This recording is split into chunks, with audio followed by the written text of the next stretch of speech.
Stoicism will help you in your entire life. It will help you decide what your purpose is. It will help you be non-reactive and non-emotional to response of the things that are going on around you. And it is key to so much. Check it out.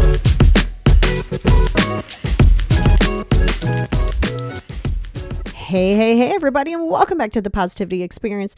It's your girl, Lori, and I'm so excited that you're here.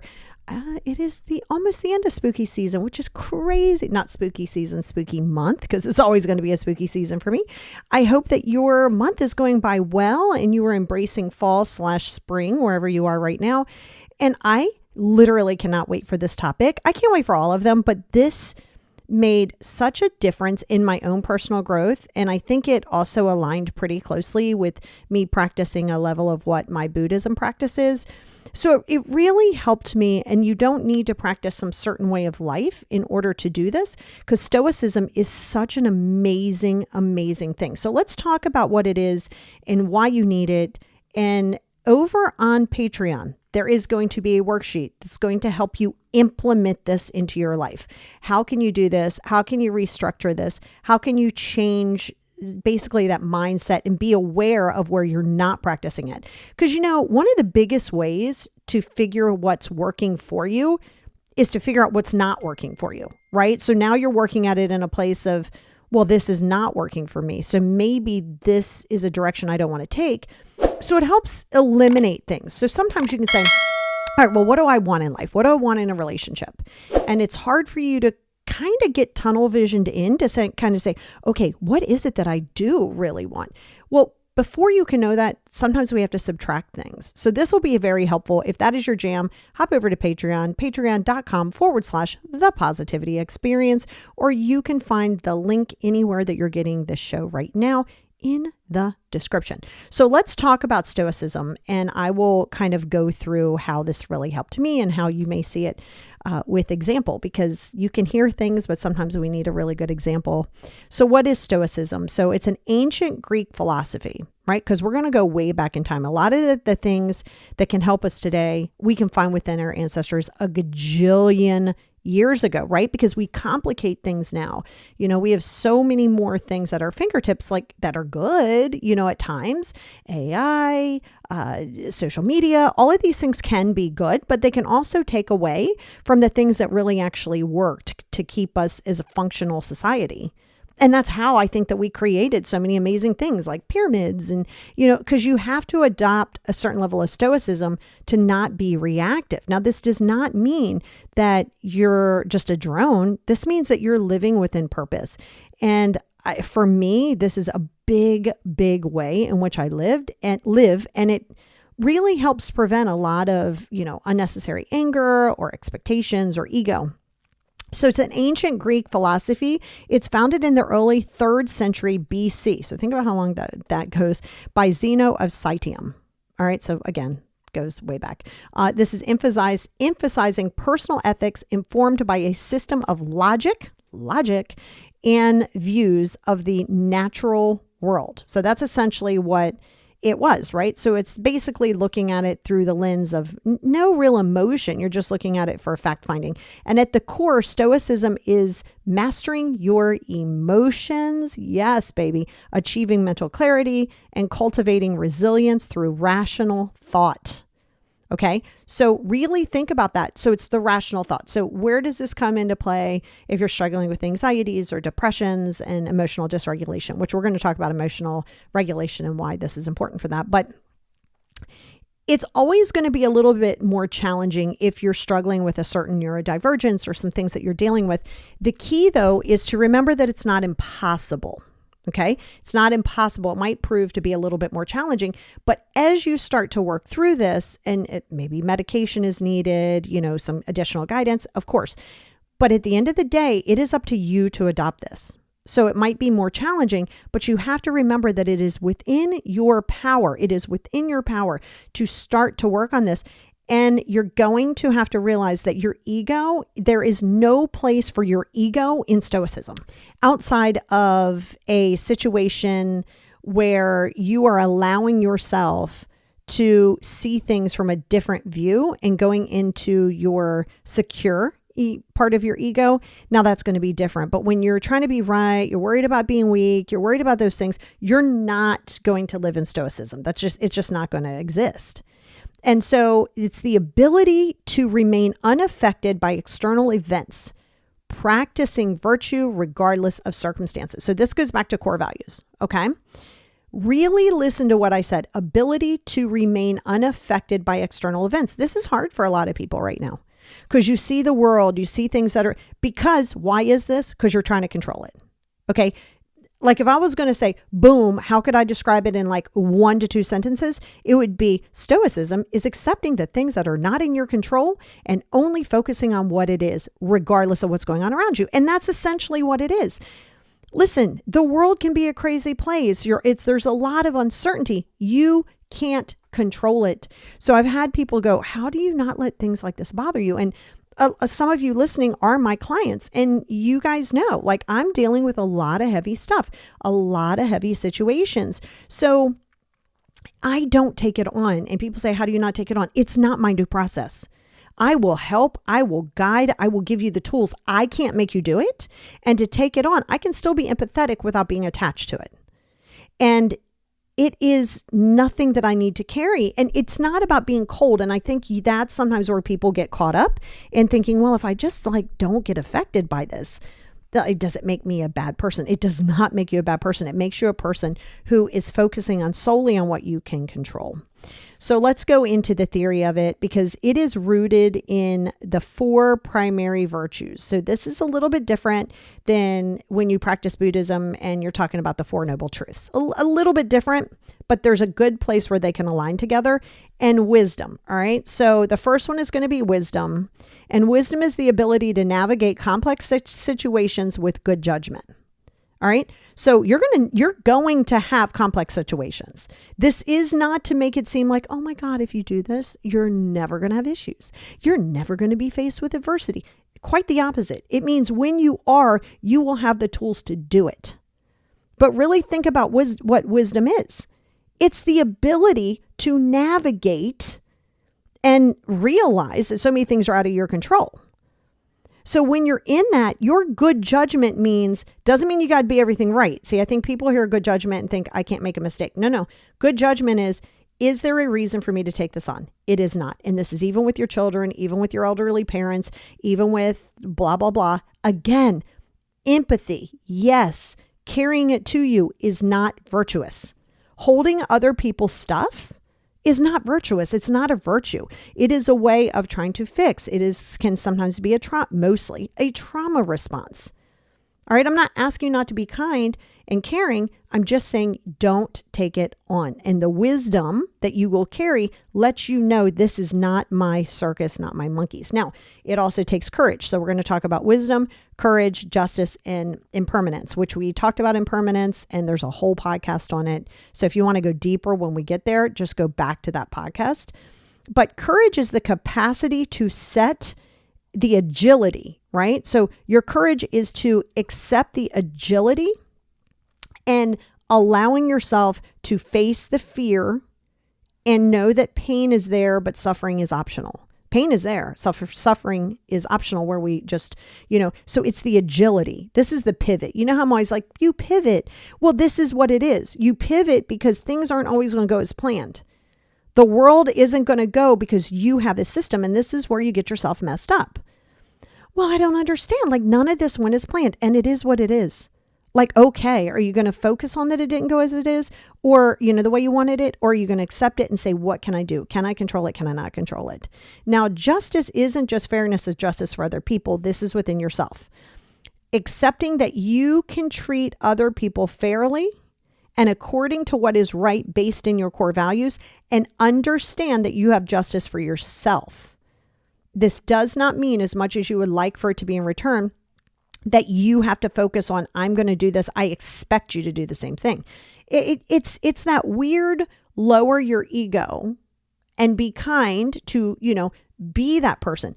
Be kind. Treat others fairly. It's not always going to come back to you, but the justice for within yourself is you are standing up for what is right for you, if that in fact is right for you. It doesn't mean that you have to expect that back. And Accept when you don't. And that's where Stoicism comes in. You can't control people. You cannot control the narrative. And then impermanence, which of course we talked about, is, mastering your self-control, not doing things out of impulse, which again can be challenging if you're dealing with certain things, and accepting that everything is temporary. Everything is temporary. It doesn't matter what you like, what you don't like. Things are going to change. If you said, I am going to bank every possible dime I will ever, ever, ever have in my life on one thing, bank it on change.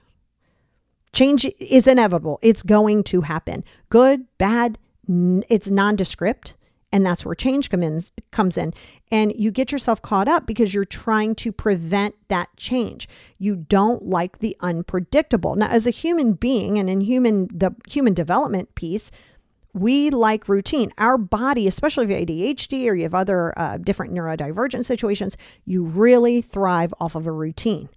But the routine is typically for what you can master within yourself, right? What you can control. That still being said, there's only so much that you can do. And I mean, that's just something that you're going to have to accept and you're going to have to get through. And you have to say, where is my ego resistant to it? Because regardless of liking the unknown or not wanting to not control the unknown, it doesn't matter. You're getting yourself caught up in a corner. Your ego is there. So that's that. Now, accepting external circumstances, because it's literally, they're going to happen.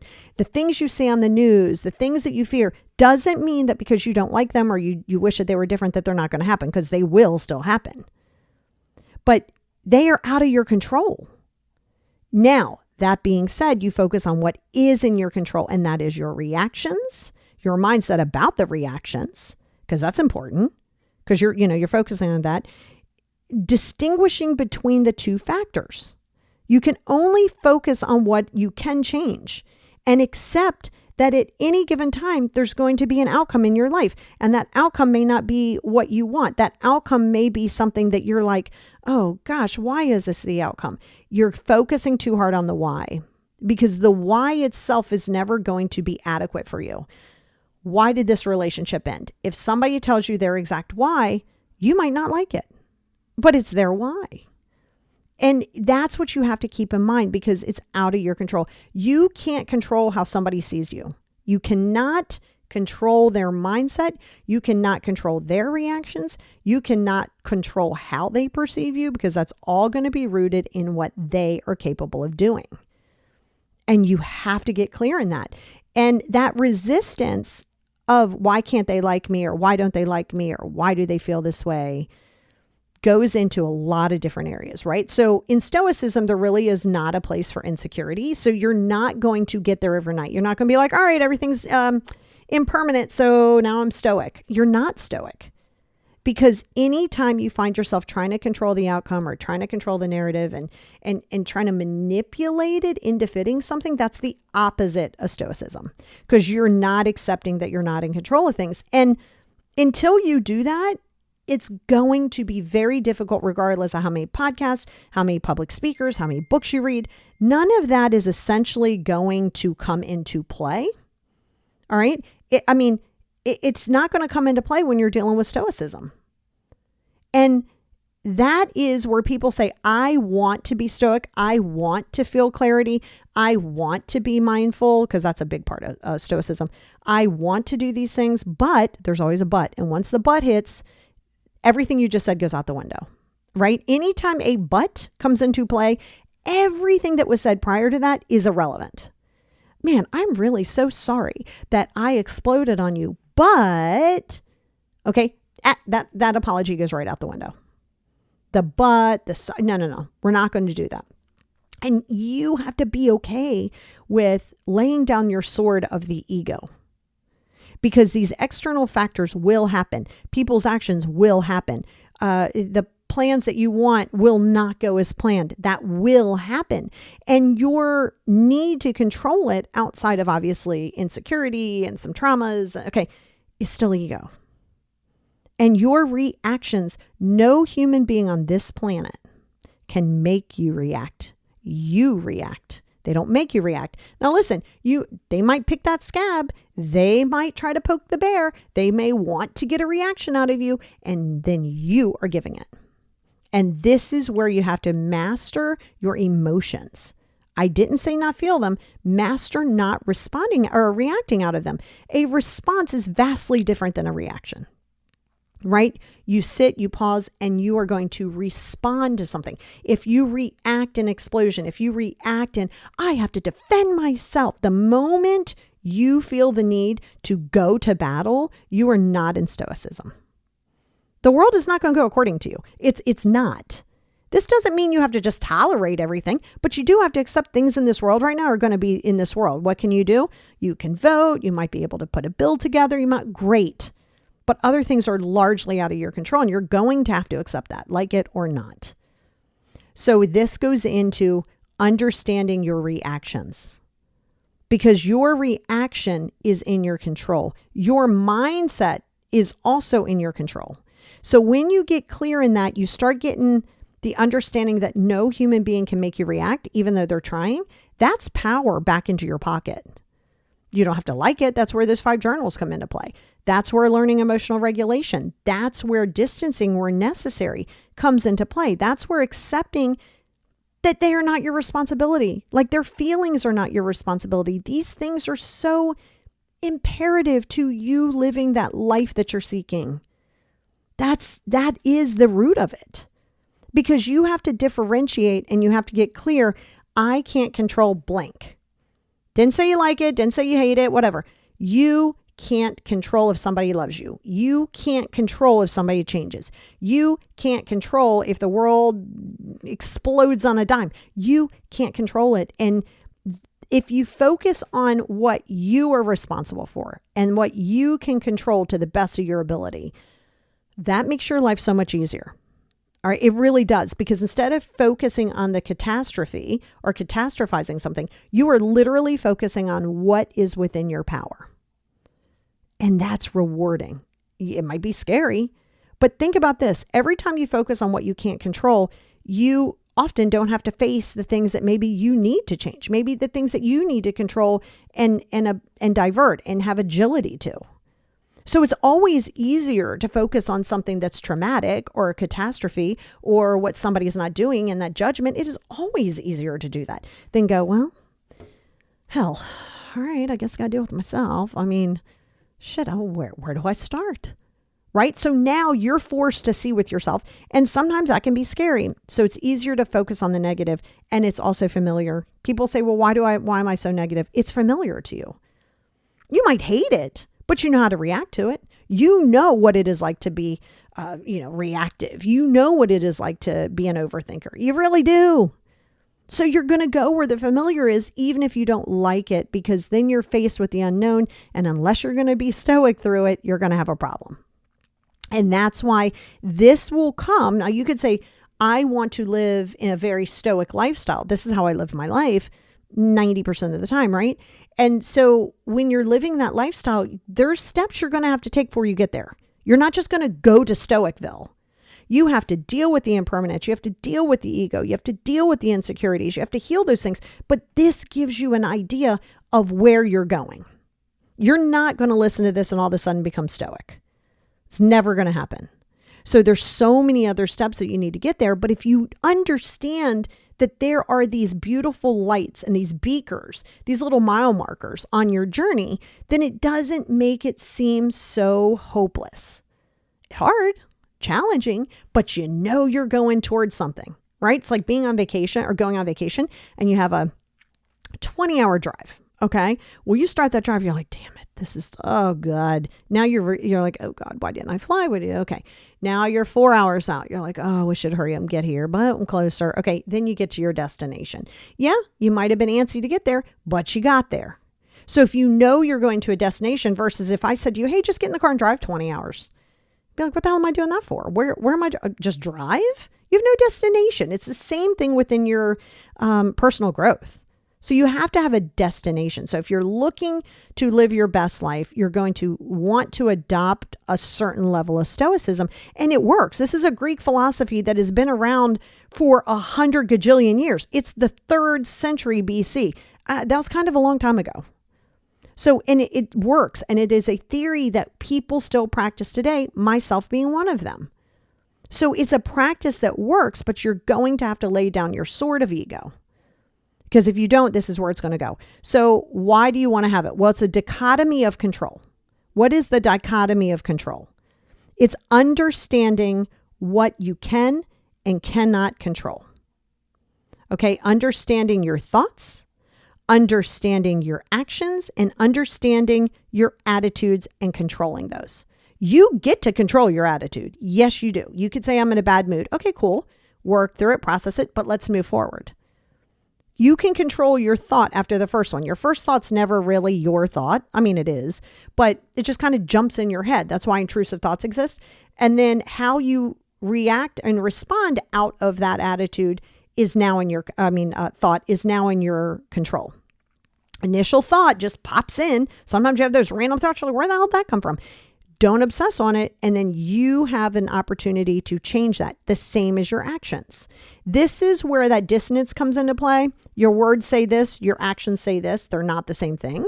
So you are in control, self-discipline, not motivation, self-control, self-discipline to align those two. Okay, now you're in the dichotomy of control. Always focusing on what that is for you. Negative visualization. I love negative visualization. I'm not saying you got to live there. But if you regularly contemplate the possibility of loss, right? Don't go, oh my God, I can't control it. But by understanding this is that impermanence, understanding the impermanence of it. Yeah, at some point, those things, those relationships might go. You never want to be like, is this my forever person? Stop doing that. Because people change, people's desires change. Maybe, how about keep it right here? If it's Monday, keep it on Monday. If it's now, keep it on now. Great to have a plan for future and goals and saving money, but that person may or may not be there. And if you are focusing on that, now I'm not saying focus on the loss and then be miserable. Focusing on the loss means focusing on the impermanence of it all. And it really helps you appreciate what you have now. And that's absolutely imperative because it goes into the very next one, right? Which is mindfulness. Mindfulness is keeping you here. Mindfulness is understanding that the past is the past. The future is not here yet, and you really don't know what that holds. You can plan for it, but you really don't know what that's going to hold. So if you're dwelling on the past or you're worrying about the future, remember, dwelling on the past is dwelling, past. Worrying about future is forward. The past is dead and gone. I don't care if you like it. I don't care if you hate it. I don't care if you regret it. I don't care. It's over. It's done. There is an acceptance to that. What did you learn? Okay, great. Let's take that and now let's put that into today. Let's put that into action right now. That is all that you can control. That is it. That's all that's in your control. So when you focus on right now, you can go, okay, I learned this lesson, but let's not live there and go, okay, how did I learn this lesson? And whatever's going to happen is going to happen. The unknown is where everything that is amazing happens. The unknown. Everything always, at all times, will work out in the unknown. It just may not work out as you want it to. It may work out where it's so disastrous that you learn a lesson, but it's working out. It's working out as it's supposed to. So if you're worried so much about the outcome, you're never staying in the present moment. So it's like looking at, let's say your grandparents, say they're getting older. Grandparents raised you, or you're very, very close with your grandparents, and they're kind of getting up there. Okay. And now you start focusing, oh my gosh, how much longer do I have with them? So now you're so worried about it. You're missing out on all of the good stuff today. Oh my God, this could be the last time I see her. Okay. Just see her. Just be here right now. Be here now. And it's understanding that your ego is not welcome here outside a secure ego. It's not welcome there because your ego wants to control things. Your ego and your anxiety wants to protect you from something that is irrelevant to protect you from because it's out of your control. Yes, you can control certain things by focusing now. Maybe it's being a mindful practice. Maybe it's doing a yoga practice. You're trying to at least make the future a little bit easier, but you're focusing on now. You're not controlling that. You're helping yourself now.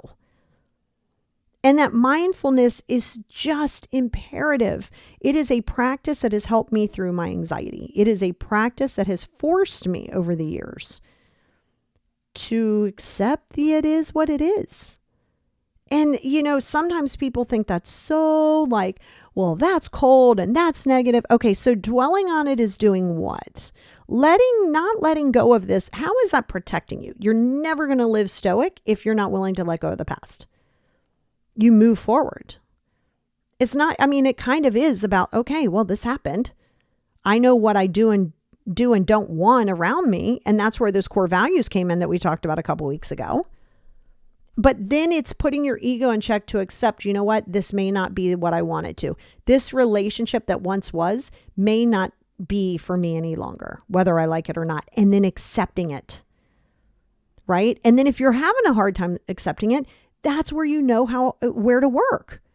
If you are in attachment that's not secure, if you are in anxious or avoidant or, disorganized, which is the two together, if that's where you are, that's where you focus. See, to know what it is that you're going to, you have to go, wow, what is my challenge? Like, what are my challenges right now? Exactly. Even the categories. Like, what are my challenges? Well, let me focus there. Because when you're in attachment, I understand it's from trauma. I understand it's from certain things, but you are here today. If we keep worrying about the past and how we got here, it is a reason. It is never an excuse. But if you focus on today, you were very often, never responsible for your trauma that led you to attachment. For the most part, 98% of the times, it's never on you, right? It's never what you created. But you are here today. You can't let your trauma become your identity. And that was me in my late teens and early 20s. Why did this happen to mom? Why did this happen with my dad? Why was he an alcoholic? Why did I have to live in a van? Like all of the why? That wasn't living now. That wasn't staying in the present space now. And my situations, and even when I have certain anxieties and always will probably for the rest of my life, did come from somewhere that wasn't me, but it is up to me. I am my responsibility. My happiness, my peace, my healing, my boundaries, this is on me and it's on you. And that's a great thing because that means that you are in control of how your life goes. Now, it might not happen overnight. You might not be like, well, I want to get out of this relationship, so I'm just going to roll out. Well, sometimes you might not be able to, but you know that you have a goal. Do not allow yourself to live in the familiar because that's why we live in chaos. If you're ever like, God, why is this person always so damn negative? It's familiar. So it's familiar. People very often practice what's familiar because that's comfortable. It's embracing the discomfort because if you don't, you're going to keep spinning out. You're going to keep searching podcasts and therapies and medications and looking for a fast answer, and it does not exist. There is no one hat fits all. There is no one way to get there. There is an assortment of ways, and it all rides on you. You are in control of your self-discipline. You really are. You are in control of how you're going to get to these destinations. It's on you, and it's a beautiful thing. Think about how much power you give away every single day. You're so worried about other people's thoughts of you. You're worried about this. You're worried about that. Think of how much power you're giving away. And every single one of those things are in your control. Not so much how they think about you, but how you're not reactive to it. Doesn't that sound great? Like you have all this power, but every single day you're giving it away. Every day. Because you're looking for validation. You're looking for verification. You're looking for the want. You are capable of giving yourself that. And while we are social creatures, while we are not islands of one, while we do need interaction, we do not glom onto things and people for the sake of having people. So maybe sometimes you're going to have to go through a level of isolation for a little bit, not out of trauma, just because you have to start figuring out who you are. You have to start doing that. Now, why do we need Stoicism?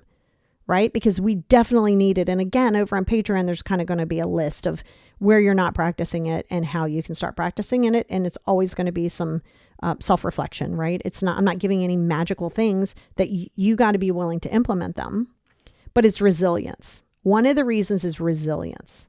Yeah, a lot of you are resilient now. You don't give yourself credit for it. But resilience, like you're facing the lack of control during crisis. And that's okay. It's allowed to be, you're allowed to be like, oh man, this is a loss, you're allowed to sit through it. Your emotions are your emotions. It doesn't mean that you're just non-emotional. It means that you're not reacting from emotion. You're not allowing your emotion to dictate your mood. You're not allowing your emotions to give you a reactive space. This is where Stoicism helps with emotional regulation. I understand that there's going to be things and certain ways that you're wired that are going to make this emotional regulation a little harder for you, but I promise you that you are capable of it. What is emotional regulation? I have a podcast on it, but if I had to define that for you in like a sentence so you kind of understand emotional regulation versus dysregulation, emotional regulation, it relinquishes, okay? That means letting go, concerns about what is not in your control.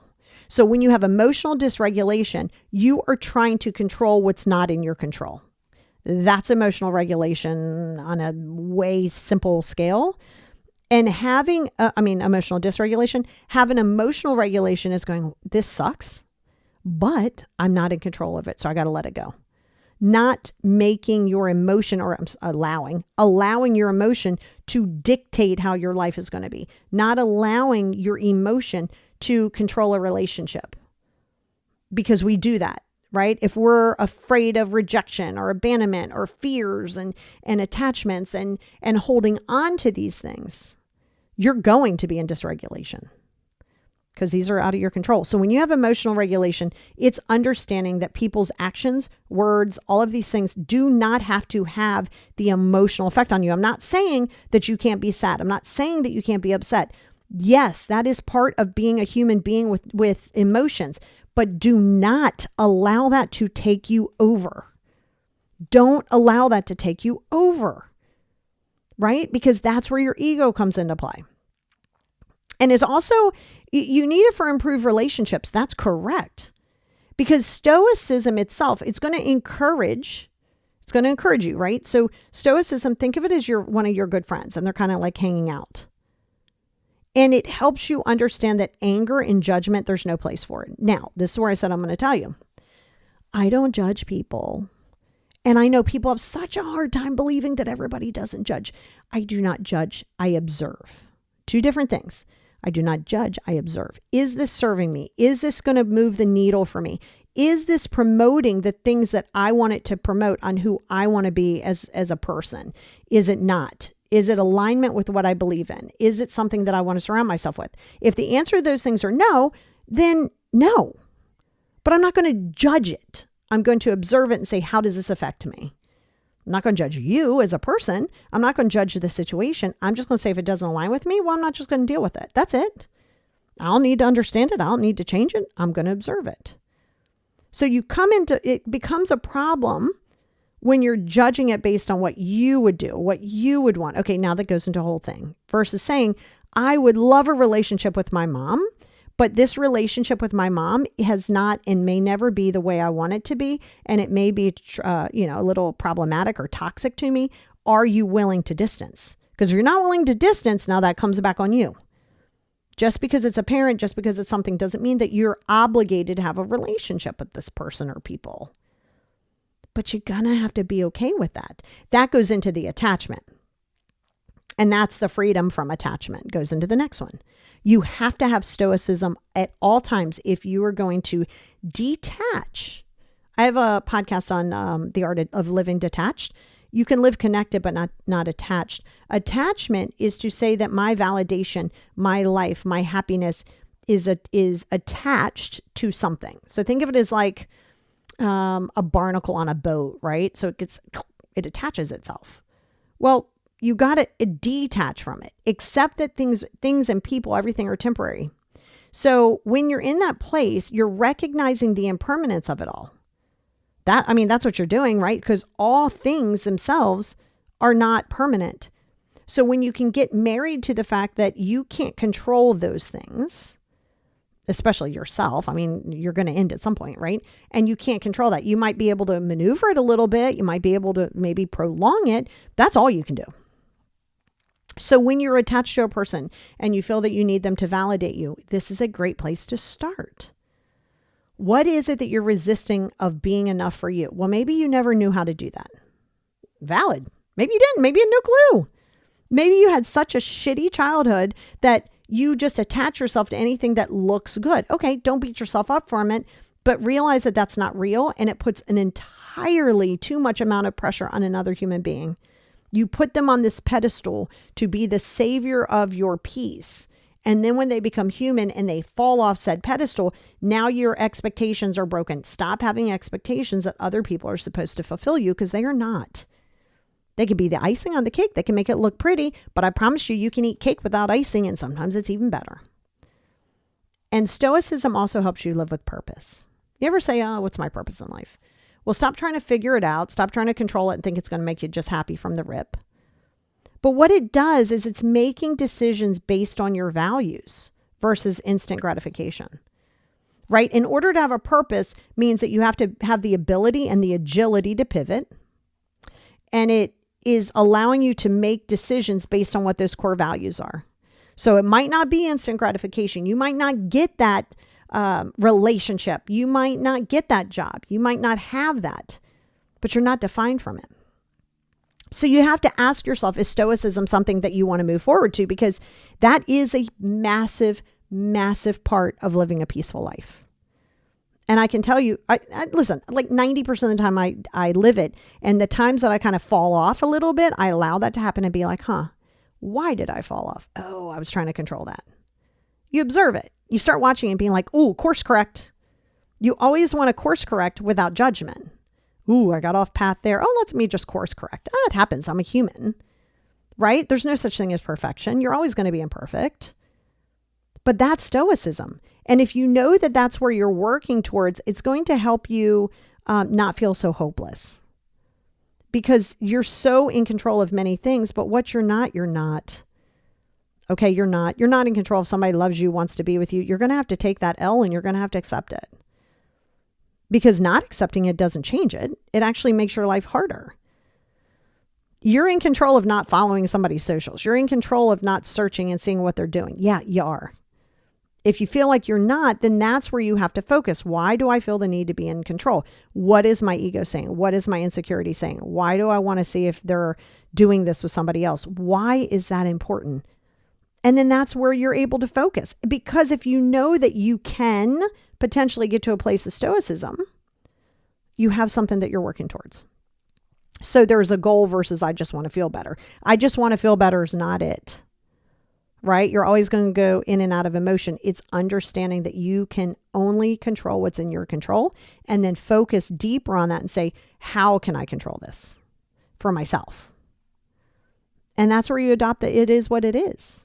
It is a beautiful place to live. You will be non-reactive. You'll be responsive. You'll have boundaries, but you're not going to react out of them. You're not going to feel the need to feel like you're free falling from a plane without a parachute. And sometimes you got to do that anyway. Sometimes you got to do that to realize that you do have a parachute. Because sometimes you go, I don't know if I have a parachute. Well, let's jump and find out. I mean, at that point, what are you going to do? It's either going to go or it's not. But stop avoiding things. Stop avoiding feelings. Stop avoiding conversations. Stop avoiding the conflict. We know why it's there, but stop avoiding the conflict. Why are you so attached to what that outcome is going to be? And that's what you focus on. And that's why you want to go back to the fear of rejection and stuff. But baby, that's it. That's stoicism.